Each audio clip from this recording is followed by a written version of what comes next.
Welcome to this Pocket program. I'm Dr. Norleena Poynter. I'm Medical Director of Radiation Oncology here at Firelands Regional Medical Center, UH Seidman Cancer Center. So I'm going to be busting 6 common cancer myths for you today. The first is that radiation always burns your skin. That used to be the case. However, our technology has gotten so good that for many of our treatments, we can safely avoid the skin and you may not see anything. Now, there are several caveats to that, of course. If you smoke, you could get a bad sunburn. And also, if we're treating the skin. If your cancer is in the skin, then of course we have to damage it. But otherwise, many patients are pleased with their cosmetic results and our skincare regimens are getting better and better. So the next myth I want to address is that chemotherapy makes your hair fall out. Sometimes that is the case, but there are many drugs that don't cause hair loss. And if hair loss is a concern, talk to your medical oncologist. They can derive a drug regimen that may work better for you and prioritize your needs. Some of our patients just take a chemotherapy pill every day, or we have newer drugs like immunotherapy that have different side effect profiles. So the other thing I hear in my clinic, and the third myth, is that I need a PET scan. While PET scans are helpful, they often pick up other things such as inflammation and infection. And if not used appropriately, it can actually hide your cancer. So what we need to make sure is you get the right PET scan for you. There are some PET scans that can be used in multiple cancer types, but for others, we need a completely different type of PET scan.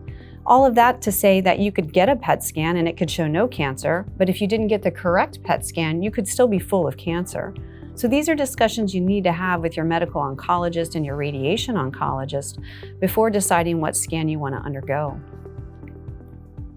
So the fourth myth today is that you need to kind of, quote, boost your immune system if you have cancer. It's important to understand that we all have cancer cells in our body. And so our immune system is normally what keeps those in check until it can't. So once you have tumors growing or metastasizing, your immune system is fundamentally broken to some extent. It's not able to keep those cancer cells under control. So boosting a broken immune system doesn't make sense. So we get concerned because many people try to do juicing or high-dose vitamins or other infusions that can actually work against your cancer treatment. So it's important, again, to discuss these with your oncologist. It may be that you need to wait until your treatment's over to start pursuing those options. The fifth myth today is that radiation therapy is going to take months. And indeed, that used to be the case. But nowadays, you can have 1 radiation treatment, 3 radiation treatments, 5, and be done in a week or a week and a half.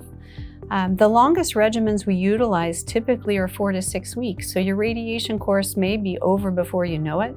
And these days you're on the table 15, 20 minutes. All you have to do is lie still.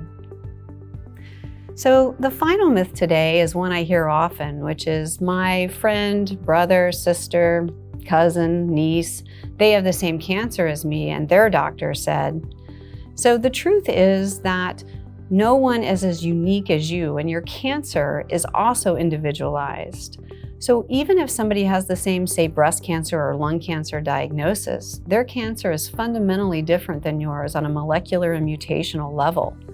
We are in the era of precision medicine, and it's our job as oncologists to design a cancer treatment plan that's specific to you, your cancer, and your anatomy. So all of us is unique. I hope you found this helpful today. I'm Dr. Norleena Poynter, and I'm here at the Firelands Regional Medical Center.